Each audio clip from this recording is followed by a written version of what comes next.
નમસ્કાર, જય હિન્દ અને સ્વાગત છે મારા તમામ દોસ્તોનું લક્ષ્યમ એકેડેમીના ડિજિટલ યુટ્યુબ પ્લેટફોર્મ પર.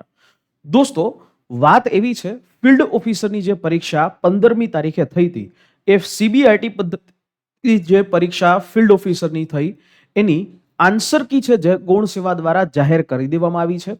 આ આન્સર કી છે તમે કેવી રીતે જોઈ શકશો, કેવી રીતે તમે તમારા આન્સર્સને વેરીફાઈ કરી શકશો અને એની સાથે સાથે આ આન્સર કીની અંદર કઈ જગ્યાએ શું થશે એના ઉપર એક વિગતવાર ચર્ચા કરી લઈએ. અને આમાં જો કોઈને ઓબ્જેક્શન હોય તો એ ઓબ્જેક્શન પણ કઈ રીતે સોલ્વ થઈ શકશે એની પણ વાત કરીએ કે કેવી રીતે તમારે કોઈ ઓબ્જેક્શન છે એ કરવાનું થશે એની ઉપર પણ વિગતવાર એક નાનકડી ચર્ચા કરી લઈએ.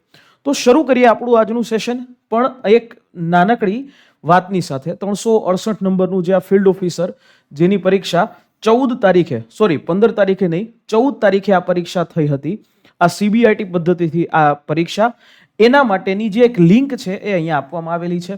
આ લિંક ઉપરથી તમે આખી વસ્તુઓ છે એ જોઈ શકશો, તમે તમારા માર્ક્સ છે એ જોઈ શકશો. ક્લિયર? હવે આ ક્યાં સુધી અવેલેબલ થશે? 17 તારીખથી શરૂ થશે અને 22 તારીખ સુધી છે એ આ અવેલેબલ થશે. એટલે 17 તારીખથી લઈ 22 તારીખ સુધી છે તમે આ વસ્તુ જોઈ શકો છો. તમે આ તમારા માર્ક્સ છે એ જોઈ શકશો. ક્લિયર? જે લોકો સીબીઆઈટીમાં છે, પરીક્ષામાં હાજર છે ને, એવા લોકો જ વાંધા અરજી કરી શકશે, એવા લોકો જ આ વસ્તુ જોઈ શકશે. ક્લિયર? એટલે જે લોકો વાંધા અરજી કરવી છે તો એ લોકોએ પરીક્ષામાં હાજર રહેવું એ ફરજિયાત છે. ક્લિયર? તો આ વસ્તુ છે. તો કઈ રીતે થશે? તો કે જેવું તમે આ લિંક ઉપર ક્લિક કરશો, આ લિંક છે ને એ હું તમને આપણા ડિસ્ક્રિપ્શન બોક્સ છે ત્યાં તમને આપી દઈશ, એટલે તમે ત્યાંથી પણ એ લિંક જે છે એ જોઈ શકો છો. બરાબર? એટલે આ લિંક ઉપર જેવું ક્લિક કરશો એટલે આવી રીતે એક આખો ડાયલોગ બોક્સ છે ખુલશે, એક આખો પેજ ખુલશે. આ પેજની અંદર તમારે તમારો confirmation number, date of birth નાખી, આ કેપ્ચા કોડ નાખી અને અહીંયા લોગિન કરી દેવાનું થશે. જેવું તમે લોગિન કરશો એના પછી આવી એક વિન્ડો ઓપન થશે. એમાં 3 ઓપ્શન છે, 1, 2 અને 3. એપ્લિકેશન ડિટેલ્સ, કેન્ડિડેટ રિસ્પોન્સ અને ઓબ્જેક્શન ફોર્મ. આવો જે છે વસ્તુઓ આપવામાં આવેલી છે. હવે આ જે બાબતમાં તમે જોશો તો અહીંયા તમને એપ્લિકેશન ડિટેલ્સ એટલે આમાં તમે તમારું નામ, કન્ફર્મેશન નંબર, એડવર્ટાઇઝમેન્ટ નંબર, આ બધી વસ્તુ અહીંયા જોઈ શકશો. કેન્ડિડેટ રિસ્પોન્સ ઉપર આવવાનું તમારે. ક્યાં આવવાનું? અહીંયા કેન્ડિડેટ રિસ્પોન્સ ઉપર. અહીંયા આવશો એટલે તમે જે 14 તારીખે પરીક્ષા ભરી છે એની તમને રિસ્પોન્સ શીટ છે એ તમને આપવામાં આવશે. તમે જે પરીક્ષા ભરી છે દોસ્તો, એ પરીક્ષાની રિસ્પોન્સ શીટ છે એ તમને અહીંયા આપવામાં આવશે. એટલે અહીંયા તમારે ક્લિક હિયર ટુ જનરેટ આવો ઓપ્શન છે એના ઉપર ક્લિક કરવાનું. જેવું આ ઓપ્શન ઉપર તમે ક્લિક કરશો એટલે આવી રીતે એક ઓપ્શન ખુલશે. એમાં તમારો અહીંયા ફોટો હશે, અહીંયા તમારી સહી હશે, અહીંયા તમારું નામ, number, test centre, test date, આ બધી વિગતો લખી હશે.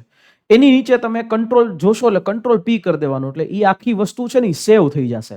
એ આખી જે બાબત છે એ કમ્પ્લીટલી સેવ થઈ જશે. એટલે એ બાબત છે એ તમારે જોઈ લેવાની, સેવ કરી લેવાનું, PDF ડાઉનલોડ કરી લેવાની. હવે આમાં તમને કોઈ ક્વેશ્ચનમાં ઓબ્જેક્શન છે તો ઓબ્જેક્શન કઈ રીતે લેવું એના માટેની એક પદ્ધતિ છે. તો અહીંયા ઓબ્જેક્શન ફોર્મ કરીને આપે છે. આ ઓબ્જેક્શન ફોર્મ ઉપર ક્લિક કરવાનું. જેવું તમે ઓબ્જેક્શન ફોર્મ ઉપર ક્લિક કરશો એટલે તમને અહીંયા આવી રીતે એક ટેબ દેખાશે, સૂચનાઓ વાળું. આમાં એના પછી આ એક ઓબ્જેક્શન ફોર્મ ભરવાનું છે. બરાબર? અહીં લખેલું હશે ફોર્મ ટુ રાઇઝ ઓબ્જેક્શન. આનું લખી અહીંયા કન્ફર્મેશન નંબર હશે, રોલ નંબર હશે, એપ્લિકેન્ટ નેમ હશે, પછી સબ્જેક્ટ નેમ હશે, અહીંયા ટેસ્ટ ડેટ હશે, જે ડેટે તમે ટેસ્ટ આપી એ, શિફ્ટ હશે, શિફ્ટ જનરલી એક જ હશે એટલે એ શિફ્ટ આ રીતે હશે, પછી અહીંયા ક્વેશ્ચન આઈડી હશે, પછી અહીંયા જે છે લેંગ્વેજ ઓપ્શન હશે. બરાબર? અને અહીંયા હશે ટાઈપ ઓફ ઓબ્જેક્શન. આવી રીતે આખું આ વસ્તુઓ જે છે એ આપવામાં આવશે. હવે તમારે કોઈ પણ પ્રશ્ન જે તમારે પ્રશ્નનો તમારે ઓબ્જેક્શન લેવો છે એનો જે તમારી આન્સર શીટમાં જોશો તો એમાં એનો એક આઈડી નંબર હશે. એ આઈડી નંબર લઈ અને તમારે અહીંયા લખવાનું છે. ક્લિયર? એ આઈડી નંબર છે એ તમારે અહીંયા નાખવાનો છે. પછી કયા લેંગ્વેજમાં, જનરલી તમે બધાએ છે એ ગુજરાતી લેંગ્વેજમાં તમે એનો જવાબ આપ્યો હોય તો ગુજરાતી સિલેક્ટ કરી દેવાનું, ટાઈપ ઓફ ઓબ્જેક્શન કરી દેવાનું, અને તમે કોઈ રિમાર્ક નાખવા ઈચ્છો છો, લખીને આખી વિગતો છે એ આપવા ઈચ્છો છો તો એવી રીતે તમારે લખી દેવાનું. ક્લિયર? અને અહીંયા તમારે જે ડોક્યુમેન્ટ, જે તમે પ્રૂફ તમે આપો છો કે ભાઈ આનો જવાબ આ નહીં ને આ આવે, આ રીતેથી આવે, તો એ પ્રૂફ છે એ તમારે અહીંયા આપી દેવાનું રહેશે. ક્લિયર?